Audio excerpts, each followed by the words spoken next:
అందరికీ నమస్కారం అండి.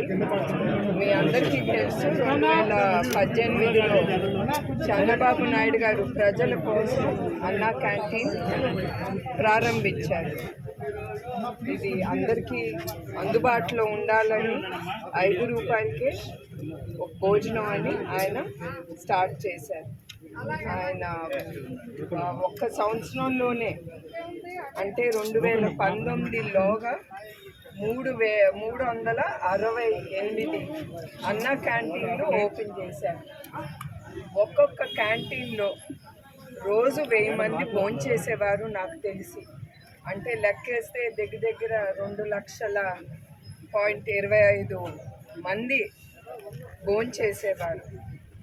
మీ అందరికీ తెలుసు అన్నదానం మహాదానం. అదే ఆయన మనసులో పెట్టుకుని నందమూరి తారక రామారావు గారు గుర్తింపు మీద అన్నా క్యాంటీన్ ఆయన మొదలుపెట్టారు.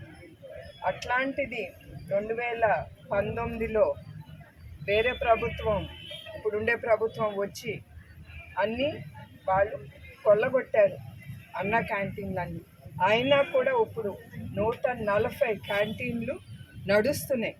అది టీడీపీ వాళ్ళు కావచ్చు, బయట ప్రజలు స్వచ్ఛతంగా వచ్చి వాళ్ళు స్పాన్సర్ చేసుకుని అన్నా క్యాంటీన్ ప్రజలకి భోజనం పెడుతున్నారు. ఆ దాతలందరికీ నా కృతజ్ఞతలు.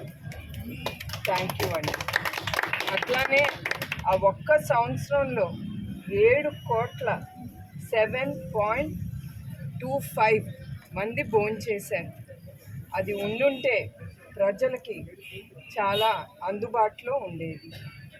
సో నేను కోరేది ఏంటంటే తప్పకుండా నేను చంద్రబాబు నాయుడు గారు పవర్లోకి వచ్చినప్పుడు ఆయన తప్పకుండా ఇది ప్రారంభిస్తారు. మంగళగిరిలో లోకేష్ గారు కానీ, కుప్పంలో చంద్రబాబు నాయుడు గారు కానీ మొదలు పెడితే అది కూడా ఆపారు. కానీ ఎవ్వరూ వెనక అడుగు వేయలేదు. వాళ్ళే కాదు, తెలుగుదేశం కార్యకర్తలు కానీ, తెలుగుదేశం సింపథైజర్స్ కానీ ఎవరు వెనక అడుగు వేయలేదు. అందరూ ధైర్యం చేసి ఈ అన్నా క్యాంటీన్ ముందుకు తీసుకెళ్లారు. అది మా తెలుగుదేశం బిడ్డల్లో గొప్పతనం. సో అందరికీ మరొకసారి దాతలందరికీ నా నమస్కారాలు. ఇచ్చారు కదా ఏమాపు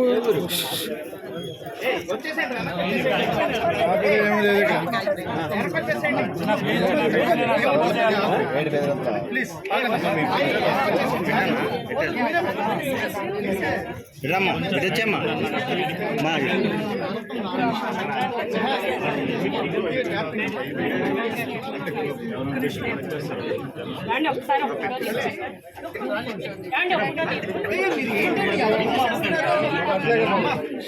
మేడం